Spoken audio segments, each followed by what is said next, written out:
Commander Zephyus adjusted his breathing apparatus one final time as the massive invasion fleet entered Earth's solar system. The blue marble hanging in the void looked deceptively peaceful, its swirling white clouds masking what the hegemony's scientists assured him was a primitive world ripe for conquest.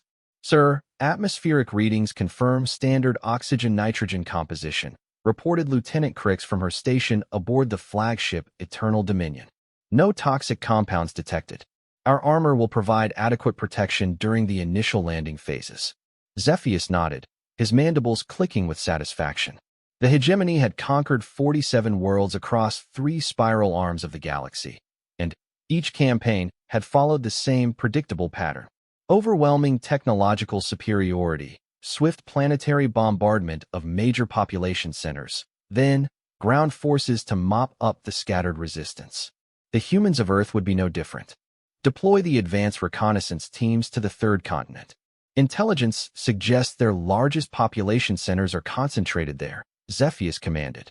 Standard protocol: establish landing zones, neutralize immediate threats, and begin preliminary subjugation procedures. The first wave of dropships screamed through Earth's atmosphere, their hulls glowing cherry red from atmospheric friction. Inside each craft, elite hegemony shock troopers checked their weapons and armor systems. Their environmental suits were marvels of engineering, self-contained life support systems capable of operating in any atmosphere for weeks without resupply. The metallic alloy construction had proven impervious to everything from corrosive methane storms to radioactive particle bombardment. Captain Thorne led the first squad to touch down in what human maps designated as the North American continent. The landing site was a rural farming area, chosen specifically to avoid immediate contact with major human settlements while they established their beachhead. Rolling hills stretched to the horizon, dotted with primitive human agricultural structures and what appeared to be livestock. Atmosphere reading nominal, Thorne reported to the fleet as his squad fanned out from their landing craft. Beginning reconnaissance of the immediate area. No signs of advanced defensive installations or technology. The squad moved with practiced efficiency across the alien landscape. Their sensors detected the crude electromagnetic signatures of human technology, simple radio waves, primitive electrical grids, combustion engines that would have been museum pieces on any civilized world. It was almost disappointing how backward these creatures were. As they crested a small hill, the first human settlement came into view. A cluster of simple buildings surrounded by cultivated fields, with several humans visible moving between structures. They appeared to be engaged in some form of agricultural work, completely unaware that their world was under invasion. Contact with indigenous population imminent, Thorne radioed. Beginning approach for initial subjugation protocols. The humans noticed them first, strange metallic figures moving across their fields with inhuman grace.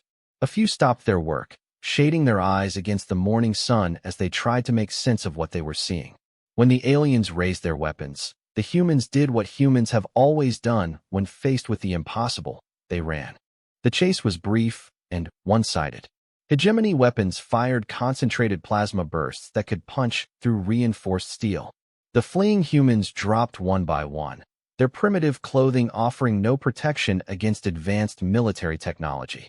Within minutes, the settlement was secure, its surviving inhabitants huddled together under armed guard. Captain Thorne approached the captured humans with scientific curiosity. They were bipedal like most sentient species, but oddly fragile-looking. No natural armor, no visible defensive adaptations, no enhanced musculature that might suggest evolutionary pressure from dangerous predators. Their technology was so primitive that some of them were still using hand tools for their agricultural work. Fascinating, Thorne muttered as he observed the terrified humans. How did such a weak species achieve planetary dominance? The answer, he assumed, lay in numbers.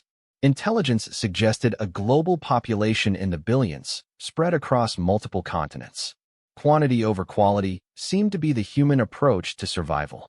Hours passed as more dropships landed, and additional strike teams secured positions across the continent.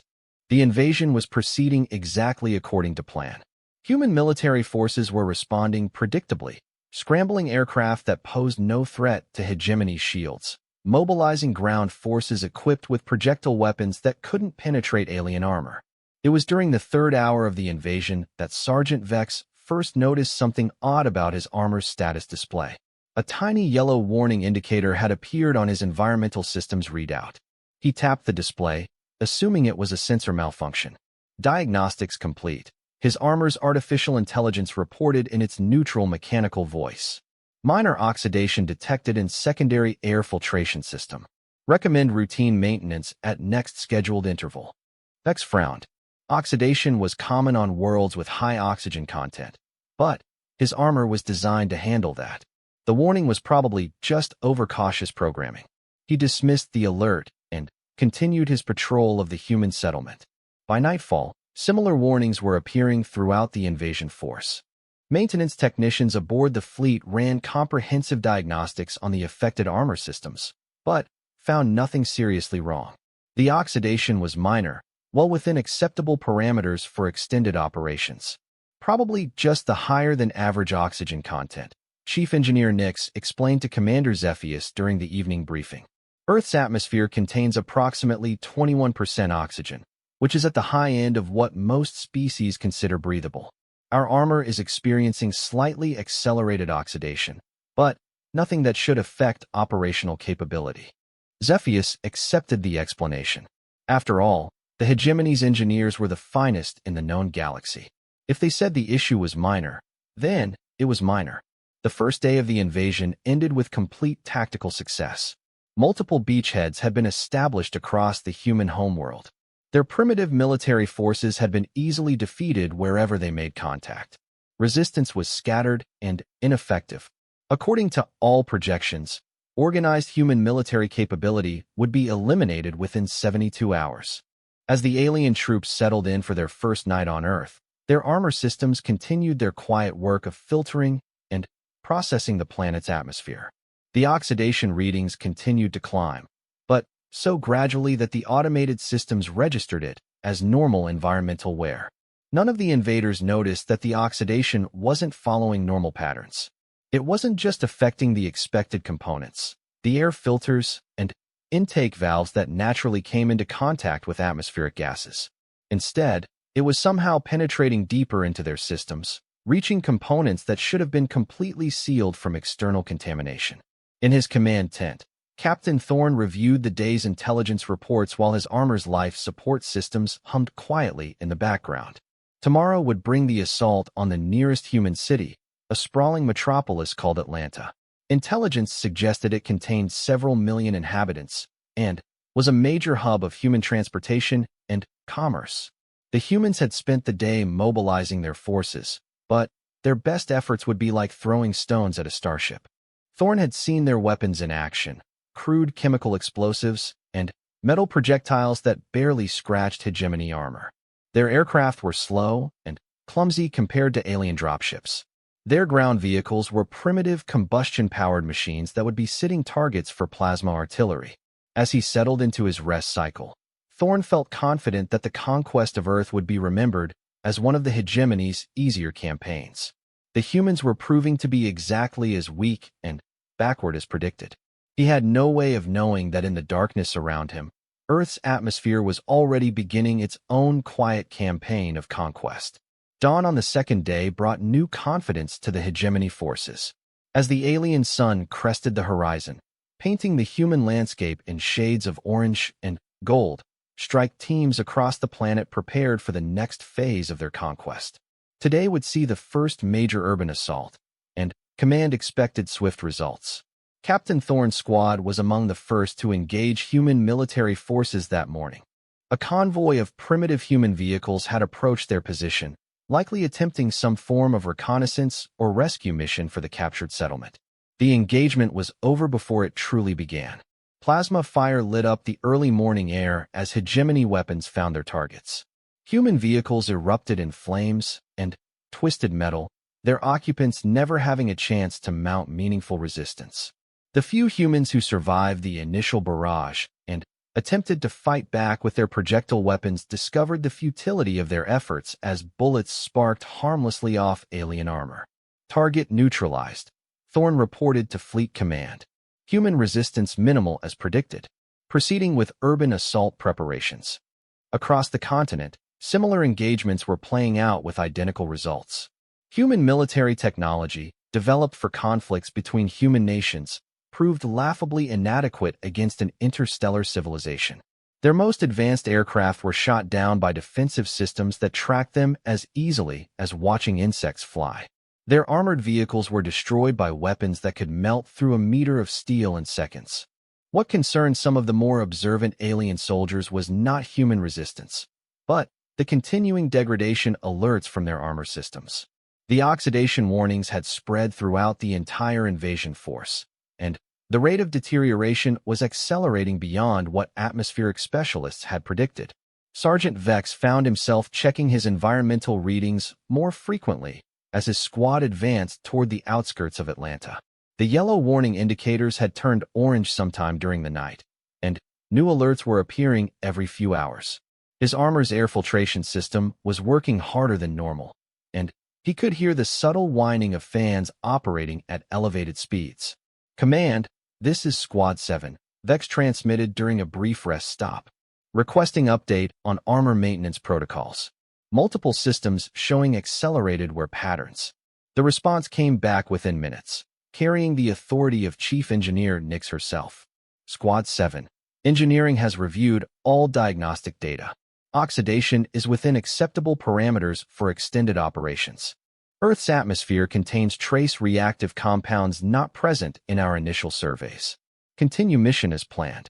Vex accepted the explanation, but something about it didn't feel right. He had operated on dozens of worlds with various atmospheric compositions, from the sulfur storms of Kepler 442b to the methane rain of Titan analogs. His armor had always performed flawlessly, with predictable wear patterns that matched engineering specifications exactly. This was different. The oxidation wasn't following any pattern he recognized from his training. Instead of affecting external components first and working inward over time, it seemed to be attacking his armor's systems randomly. Internal sensors that should have been completely isolated from atmospheric contact were showing corrosion signatures. The advance toward Atlanta continued despite these concerns. The human city sprawled across the landscape like a vast organism, its buildings reaching toward the sky in a primitive attempt at vertical architecture. Intelligence estimated the population at nearly 6 million inhabitants, making it one of the largest human settlements on the continent. As the alien forces approached the city's outskirts, they encountered their first organized human resistance. Military forces had established defensive positions throughout the urban area, using the city's infrastructure as cover. Helicopters buzzed overhead like angry insects, raining down missiles and gunfire that accomplished nothing against hegemony shields. The battle for Atlanta began at precisely 0800 local time. Orbital bombardment platforms targeted key infrastructure nodes, severing communications and power distribution systems throughout the metropolitan area. Dropships screamed overhead, deploying additional troops while providing close air support with plasma artillery. Human defenders fought with desperate courage, but courage alone could not bridge the technological gap between species.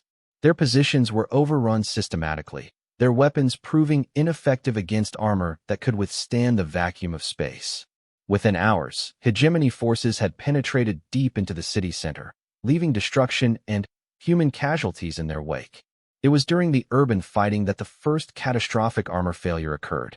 Private Zalt was advancing through what humans called downtown when his environmental systems suddenly flooded his helmet with alarm signals. The oxidation that had been slowly eating away at his armor's components finally reached a critical threshold. His primary life support processor, a marvel of engineering that had cost more than most planetary governments' annual budgets, simply ceased functioning. The failure cascade was immediate and terrifying. Without primary life support, his armor's backup systems engaged automatically. Emergency air supplies would keep him alive for perhaps 30 minutes while he retreated to the nearest dropship for system replacement. But as Zalt began his withdrawal, his backup systems also began failing. "Mayday, mayday," Zalt broadcast on the emergency channel. "Complete environmental failure. Systems going down across all redundant networks. Captain Thorne received the distress call while his own squad was clearing a human government building. He immediately diverted toward Zalt's position, but arrived too late. He found the private collapsed in a human street, his armor's life support systems completely dead. The soldier inside had suffocated in his own protective equipment. Emergency teams extracted Zalt's body and rushed his armor to the technical specialists aboard the orbital platforms. What they discovered sent shock waves through the entire command structure. Commander Zephyus, Chief Engineer Nix reported during an emergency briefing that evening. We need to discuss the armor failures immediately. What we're seeing is unprecedented. The holographic display in the command center showed detailed scans of Zalt's compromised equipment. The images were disturbing to anyone familiar with hegemony engineering standards. What should have been pristine metallic components looked like they had been exposed to decades of corrosive environments. The oxidation isn't just surface corrosion, Nix explained, her voice tight with concern.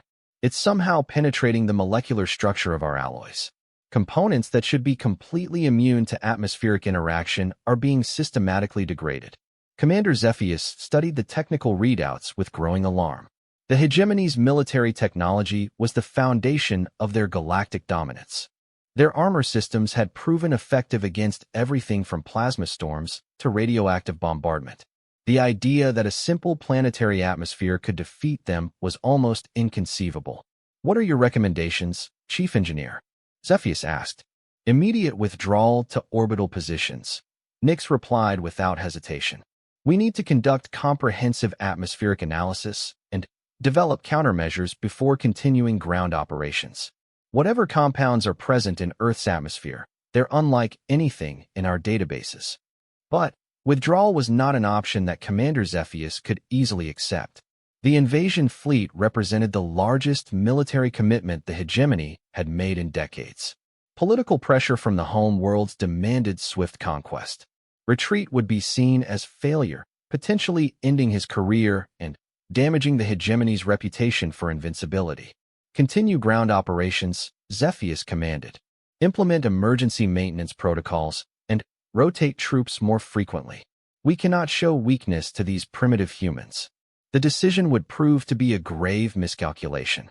As night fell on the second day of invasion, armor failures began occurring throughout the ground forces. The oxidation that had started as minor maintenance alerts was now causing system-wide breakdowns. Soldiers found themselves with failing life support, compromised weapons systems, and degraded mobility as their powered armor slowly dissolved around them. In the ruins of Atlanta, human survivors watched in amazement as alien soldiers began retreating from positions they had held securely just hours before. Some of the invaders appeared to be struggling with their own equipment, moving awkwardly or stopping frequently to perform what looked like repairs on their armor. Dr. Sarah Chun, an atmospheric chemist who had been trapped in her university laboratory since the invasion began, made the first human discovery of what was happening to the alien forces. Using improvised equipment, she managed to analyze debris from a damaged alien soldier's armor. "This is incredible," she whispered to her graduate student, Marcus, as they examined the samples under a microscope. "Look at these corrosion patterns. It's like something is eating through their metal at the molecular level." Marcus peered through the eyepiece and gasped. The alien metal, which had appeared completely pristine just days before, was now riddled with microscopic holes and structural weaknesses. Whatever was causing the degradation was working faster than any corrosive process he had ever studied. "Dr. Chun," Marcus said slowly, "I think I know what's happening. Remember your research on oxygen toxicity? How highly reactive oxygen environments can cause rapid oxidation in materials not evolved to handle them." Dr. Chen's eyes widened as understanding dawned. "They're from a low-oxygen world," she breathed. "Their technology was never designed to handle prolonged exposure to our atmosphere." The realization spread through the human resistance networks like wildfire. Earth's air itself was becoming humanity's greatest weapon against the invaders. The aliens who had seemed invincible just days before were slowly being dissolved by the very atmosphere they had thought was safe. The third day of the invasion dawned with chaos spreading through hegemony ground forces. What had begun as isolated equipment failures was now affecting entire divisions. Across the planet, Alien soldiers found themselves trapped inside deteriorating armor, their life support systems failing faster than maintenance teams could repair them. Commander Zephyus stared at the tactical displays in his command center, watching red warning indicators spread across the global battle map like a disease. Each symbol represented a squad, platoon, or company reporting critical equipment failures. In some areas, entire battalions were requesting immediate evacuation to orbital positions. "Sir," Lieutenant Crix reported, her voice strained with barely controlled panic. "We're receiving distress calls from ground forces on every continent. Armor failure rates have exceeded 90% in some sectors. Medical is reporting casualties from life support system breakdown." The situation reports flooding and painted a picture of technological catastrophe on an unprecedented scale. Elite hegemony troops, equipped with the finest military hardware in the galaxy, were being systematically defeated not by human weapons, but by Earth's atmosphere itself. Captain Thorne's squad had been among the lucky ones until that morning. Their armor had shown the same oxidation warnings as everyone else, but their systems had continued functioning within acceptable parameters. That luck ran out as they attempted to secure a human transportation hub in what the inhabitants called Birmingham. Thorne felt the first catastrophic failure as a sudden loss of servo assistance in his left leg. The powered exoskeleton that augmented his natural strength and endurance simply seized up, leaving him to support the full weight of his armor using muscle power alone. Within minutes, similar failures began cascading through his squad's equipment. "All units, emergency withdrawal to dropship Gamma 7.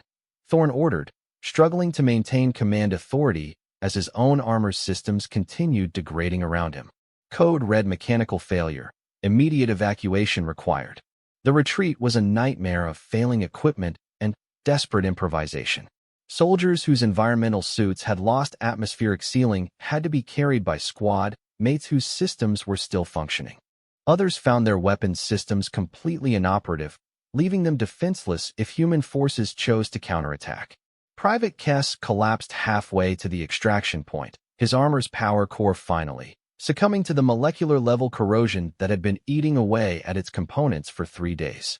The fusion reactor that should have operated reliably for years simply went dark, leaving Kess trapped inside several hundred pounds of dead metal.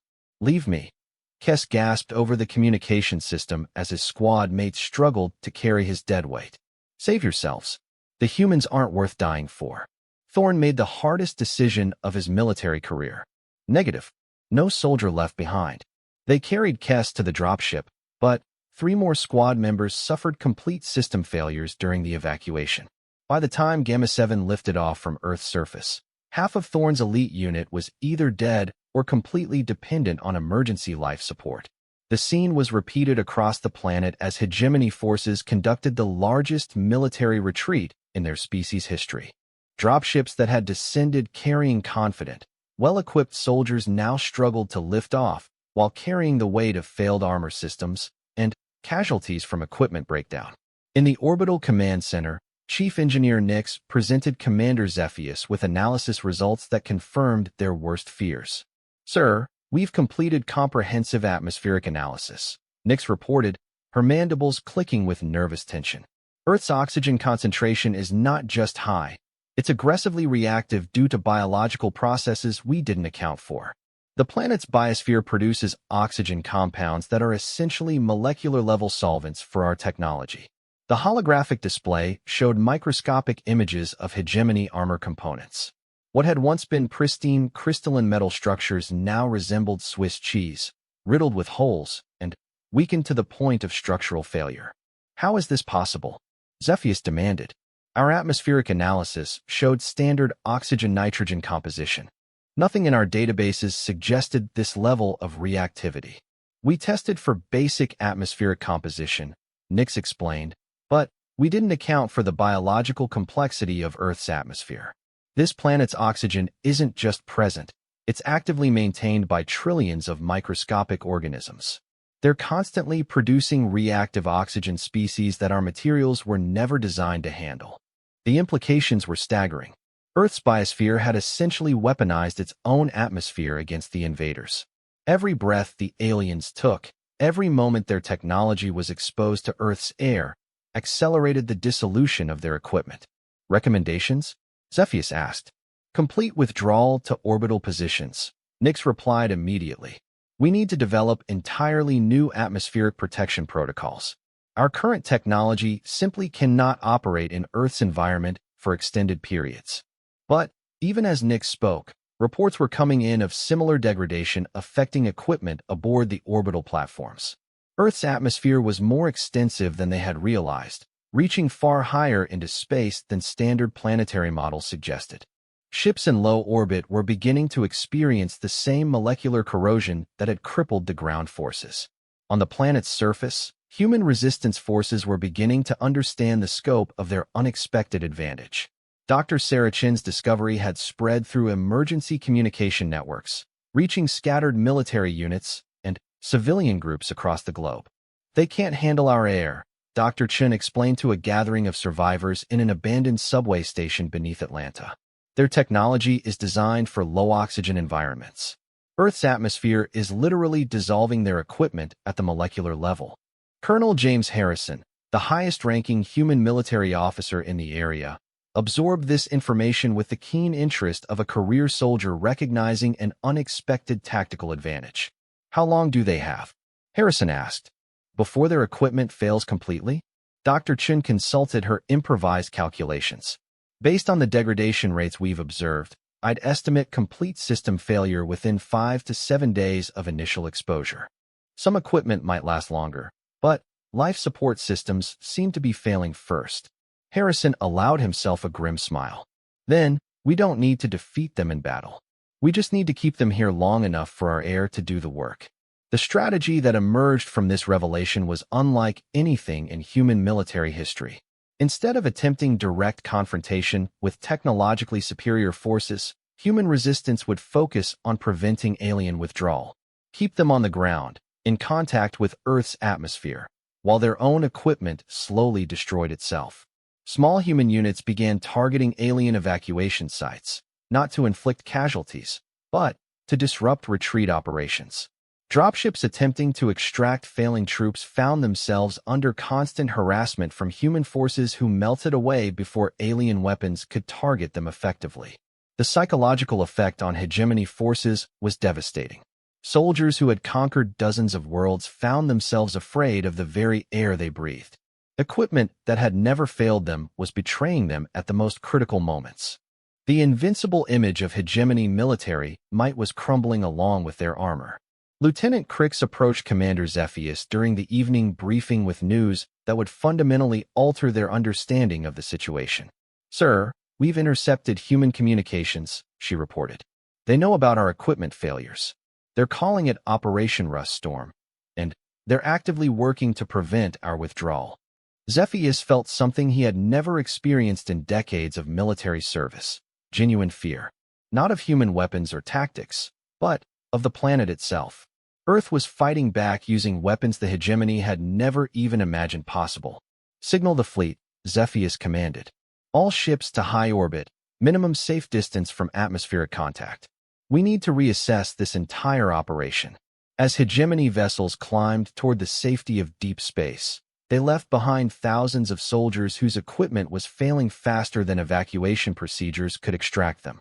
On the ground, alien troops found themselves increasingly isolated, their technology degrading hour by hour while human forces gathered in the shadows. Earth's air continued its relentless assault on the invaders, molecule by molecule, breath by breath. What the hegemony had thought would be their easiest conquest was becoming their greatest defeat, administered by an enemy they couldn't fight, couldn't see, and couldn't escape. By the fourth day, the hegemony invasion had transformed from a conquest into a desperate survival operation. Commander Zephyus watched from his flagship, now positioned at the edge of Earth's gravity well, as his ground forces reported system failures at an exponential rate. The planet that had seemed so inviting just days before now appeared as a death trap, its blue atmosphere hiding a weapon more effective than any military technology. On the surface, Captain Thorne found himself commanding a mixed unit of survivors from 3 different squads. Their dropship had been destroyed by human sabotage during an attempted evacuation, leaving them stranded with rapidly failing equipment. Each hour brought new catastrophic breakdowns as Earth's reactive atmosphere continued its molecular assault on their technology. "Sir, we've lost communications with orbit," reported Sergeant Vex, whose armor had degraded to the point where several external panels had simply fallen off, exposing sensitive electronics to direct atmospheric contact. "Our transmitter array corroded through sometime during the night." Thorne assessed their situation with the cold logic of a professional soldier. 23 aliens, stranded on a hostile world, with equipment that was literally dissolving around them.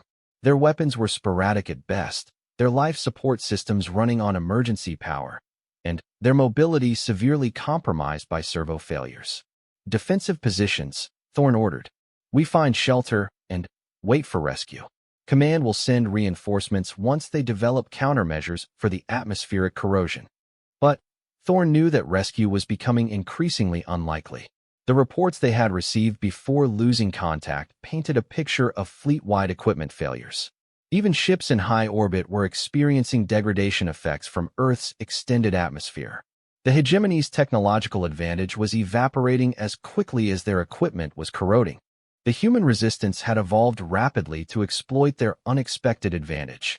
Colonel Harrison's forces had established what they called atmospheric warfare tactics, keeping alien units pinned in position where Earth's air could continue its destructive work while preventing evacuation attempts. Dr. Sarah Chun had become an unofficial strategic advisor to the human resistance, her atmospheric chemistry expertise providing crucial intelligence about alien vulnerabilities. Working from a hidden laboratory in the ruins of Atlanta, she had developed methods to predict equipment failure rates and identify the most vulnerable alien systems. "Their life support processors are failing first," Dr. Chun explained to a gathering of resistance leaders. "The atmospheric scrubbers can't handle our oxygen concentration levels. After that, their power systems start breaking down as the reactive compounds penetrate their fusion containment systems." Major Lisa Rodriguez, Harrison's second-in-command, studied the technical diagrams Chun had prepared. "How long before they start suffocating?" "Depends on their emergency reserves," Chun replied. "But we're already seeing aliens abandoning positions when their breathing apparatus fails. Some are trying to improvise atmospheric protection using human materials, but nothing they build can handle prolonged exposure." The improvised human materials were indeed proving inadequate. Alien engineers, working with whatever resources they could scavenge from human settlements, had attempted to construct emergency atmospheric processors. But human technology, designed for human atmospheric conditions, couldn't provide the controlled environment that alien physiology required. Private Zalt had been one of the first to attempt such improvisation. When his armor's life support failed completely, he had rigged a crude atmospheric shelter using human plastic sheeting and portable air filters scavenged from a human building. The jury-rigged system kept him alive for 18 hours before the reactive compounds in Earth's air dissolved the improvised seals. Similar scenes were playing out across the planet as thousands of alien soldiers found themselves trapped in an environment that was slowly but inevitably killing them. Some attempted to surrender to human forces, but language barriers and decades of galactic superiority complex made communication nearly impossible. The psychological impact on the surviving aliens was perhaps even more devastating than the equipment failures. These were soldiers who had conquered worlds, who had never experienced defeat, who had been raised believing in the absolute superiority of hegemony technology. Watching their invincible equipment slowly dissolve was shattering their fundamental understanding of reality. In orbit, Commander Zephyus faced a decision that would define his career and possibly the future of the hegemony itself. The invasion fleet was experiencing system-wide failures as Earth's atmosphere proved more corrosive than anything in their experience. Even at their current orbital distance, reactive compounds were causing degradation in exposed systems. "Sir," Chief Engineer Nix reported during the emergency command meeting, "we're detecting atmospheric contamination in our own ship systems. Earth's upper atmosphere extends much higher than we predicted, and it's carrying reactive compounds that our environmental filters can't process." The implications were terrifying. If hegemony ships couldn't operate safely even in Earth's orbital space, then The planet was effectively unconquerable using current technology. Worse, the fleet itself was at risk of suffering the same fate as the ground forces. Recommendations? Zephyus asked, though he already knew what Nyx would say. Immediate withdrawal to minimum safe distance. Complete fleet evacuation while we still have operational capability. Earth is unlike any world we've encountered. Its atmosphere is actively hostile to our technology. Lieutenant Crix provided the tactical assessment that made the decision inevitable. Sir, we've lost contact with over 80% of ground forces. Survivors are scattered and reporting critical system failures across all equipment categories. Rescue operations are impossible until we develop new atmospheric protection protocols. Zephyus stared at the blue marble that had destroyed his invasion fleet without firing a shot. Earth hung in space like a jewel, beautiful and deadly, its swirling clouds hiding an atmosphere that was apparently poisonous to hegemony technology. Signal the fleet, Zephyus commanded. General retreat to safe distance. All ships to maximum burn away from planetary influence. The order sent shock waves through the hegemony command structure.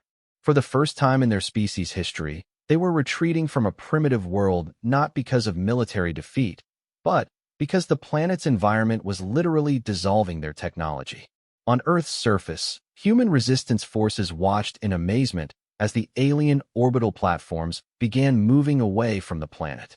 Long-range telescopes and surviving radar installations tracked the retreat as hegemony ships climbed toward the outer system. They're leaving, Colonel Harrison reported to resistance units worldwide. All alien orbital assets are withdrawing beyond the moon's orbit. The cheering that erupted from human communication networks was audible even to the stranded alien survivors. For the first time since the invasion began, humans dared to believe they might actually win this impossible conflict. But victory was not yet complete. Thousands of alien soldiers remained stranded on Earth's surface, their equipment failing but their training and desperation making them extremely dangerous. Some had formed defensive groups in human cities, using the urban environment as shelter while their atmosphere suits slowly dissolved around them. Others had attempted to retreat to remote areas where they hoped to establish emergency shelters using salvaged materials. But Earth's atmosphere was inescapable.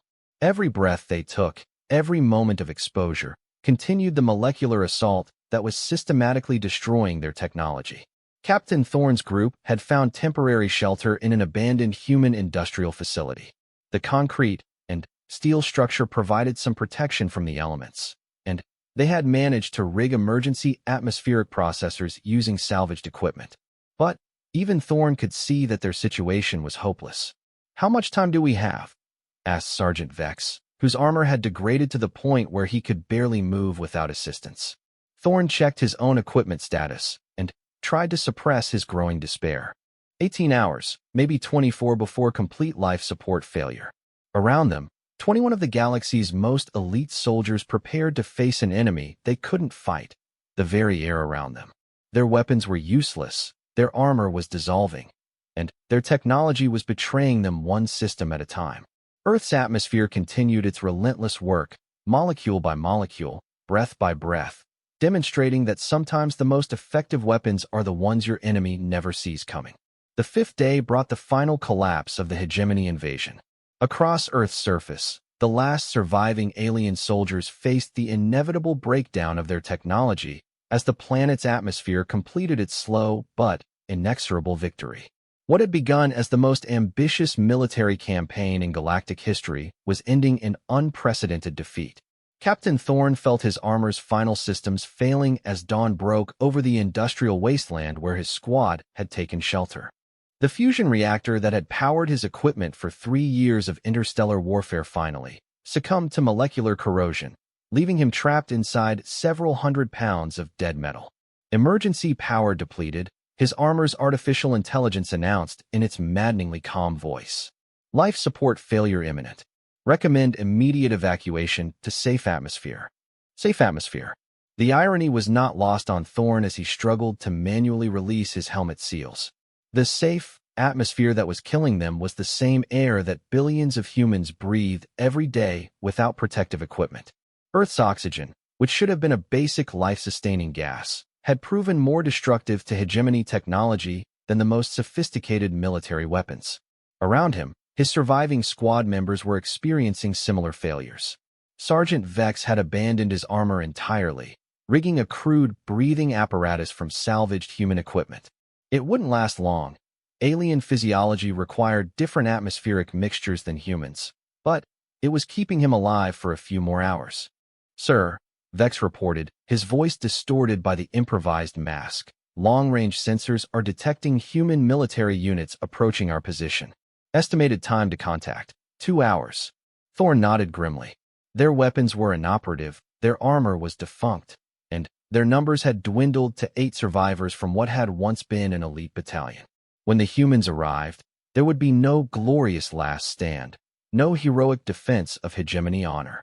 Just the pathetic surrender of once mighty soldiers who had been defeated by air. The approaching humans were Colonel Harrison's forces, moving systematically through the region to locate stranded alien survivors. What they found contradicted every preconception about the invaders who had terrorized Earth just days before. Dr. Sarah Chun accompanied the military unit, her scientific expertise crucial for understanding alien technology and physiology. When they finally located Thorn's group, she was struck by how completely Earth's atmosphere had transformed the once terrifying invaders. "My God, Dr." Chen whispered as she observed aliens struggling with crude breathing apparatus, their advanced armor reduced to corroded scrap metal. "They're suffocating in our air." The aliens offered no resistance as human soldiers approached. They had no functional weapons, no protective equipment, and most were suffering from atmospheric poisoning as their improvised life support systems failed. Some had already collapsed, their alien physiology unable to process Earth's oxygen-rich environment without technological assistance. Colonel Harrison approached Captain Thorn, who was sitting motionless in his failed armor like a statue of galactic defeat. Through the transparent faceplate, the human could see the alien officer's resigned expression. "Can you understand me?" Harrison asked, speaking slowly and clearly. Thorn's translation systems had failed along with everything else, but years of military intelligence training had included basic human language instruction. He managed a weak nod. "Surrender?" Harrison asked, making the universal gesture for laying down weapons. Thorn looked around at his squad of dying soldiers, then back at the human colonel. With great effort, he managed to speak in broken English. "We surrender. Need help." The scene was replicated across the planet as human forces encountered thousands of stranded aliens in similar condition. The mighty hegemony military, which had conquered 47 worlds, was reduced to refugees begging for assistance to survive in Earth's hostile atmosphere. In orbit, Commander Zephyus received reports of the surface situation with a mixture of horror and disbelief. His invasion force had been systematically destroyed not by human weapons, but by the planet's biosphere. Worse, the humans were now offering medical assistance to captured hegemony soldiers, treating them as prisoners of war rather than exterminating them as lesser species. "Sir," Lieutenant Crix reported, "we're receiving communications from human authorities. They're requesting negotiation for prisoner exchange and medical treatment of our stranded personnel." The implications were staggering. The humans, who should have been conquered slaves by now, were offering to save the lives of soldiers who had attempted to subjugate their world. It was a level of mercy that hegemony protocols had no framework for understanding. "They want to negotiate?" Zephyus asked, struggling to comprehend the concept. "Yes, sir. They're proposing to provide life support assistance to our surviving ground forces in exchange for formal cessation of hostilities." Chief Engineer Nix provided the technical assessment that made the decision inevitable. "Sir, we cannot mount rescue operations for stranded personnel. Our equipment cannot operate in Earth's atmospheric environment for the time required for evacuation. If we want to save our soldiers, we need human assistance." The negotiation that followed was unlike anything in hegemony history. For the first time, they found themselves as the technologically inferior party, dependent on a primitive species for basic survival needs.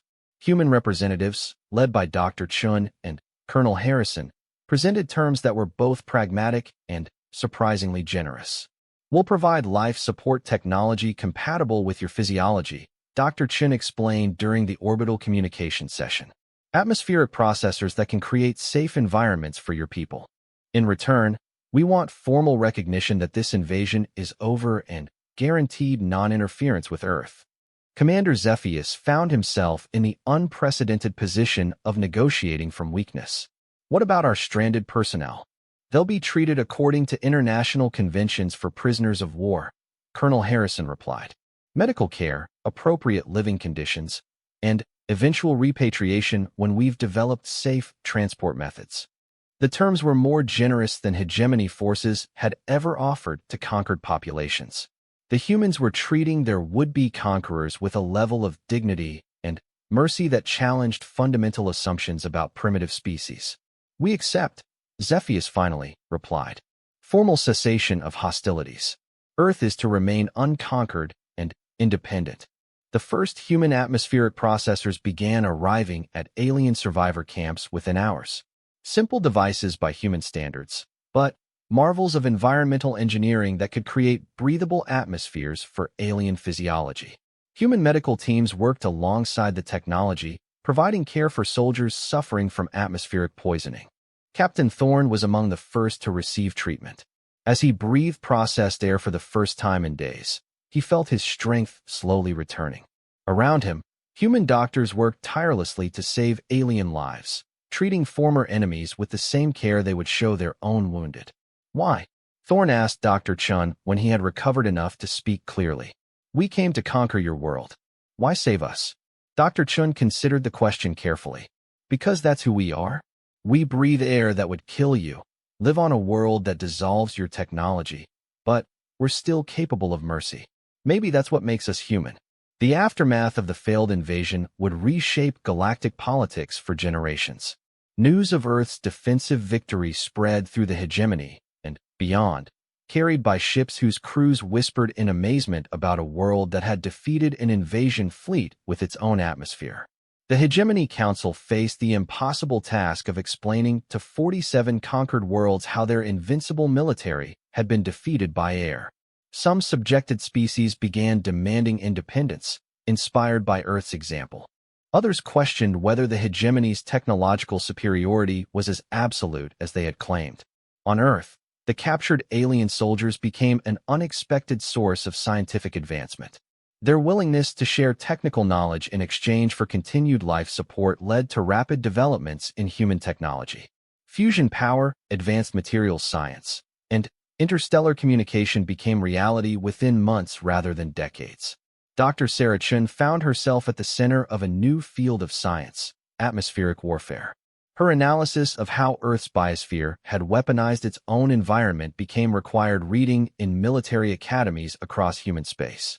Earth's air, so taken for granted by its inhabitants, had proven that sometimes the most effective defenses are the ones nobody thinks to protect against.